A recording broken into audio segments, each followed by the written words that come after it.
So if you're only missing one tooth, why a dental implant over a traditional bridge? Yeah, so you have a one-tooth problem.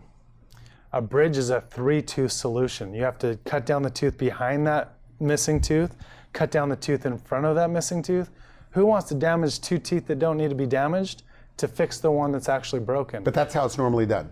That's what we call a fixed bridge. It feels great, but you're having to affect the other teeth. Now, if you get a problem under one of those two teeth, it's a three-tooth problem in the future.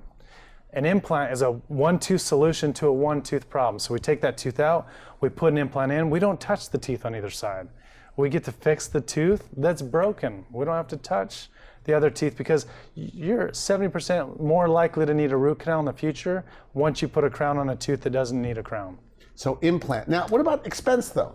In the long run, it's definitely a lot less expensive to get an implant. Implants are less expensive by far in the long run. Then why doesn't everybody do it? Just that they hear surgery, they hear... You know, so often it comes down to insurance. Sometimes insurances don't cover implants, and they do cover more on bridges. You know, short term, it might save a little bit of money. In our office, we give them options, and we tell them, hey, look, this is what your options are. Long term, you're actually going to save money with the implant. How long do bridges last? You know, I've seen bridges that have lasted 30 years. Okay. I've seen them go bad in 5. It's like any crown that you have. If you don't keep it clean at the gum line, cavity gets up underneath it, and you have to replace it. There's no patching a crown. You have to take it off. Where an implant is just to get your tooth back. So if one of your family members, and I know you have 5 kids. 6 kids. Okay. That if they were of the age, or even a cousin or whatever, they're just missing one tooth, would you always go an implant over a bridge? Yes, always. Always? Always do a bridge. Or excuse me, an implant. Okay.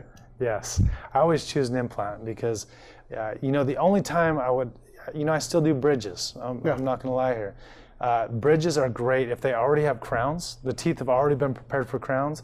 They're very price conscientious. Insurance is going to pay a little bit more on them. Then we just want to do what's right for the patient. Well, good, so okay. if they already have crowns, we can just take those crowns off and do a new bridge. It saves them money.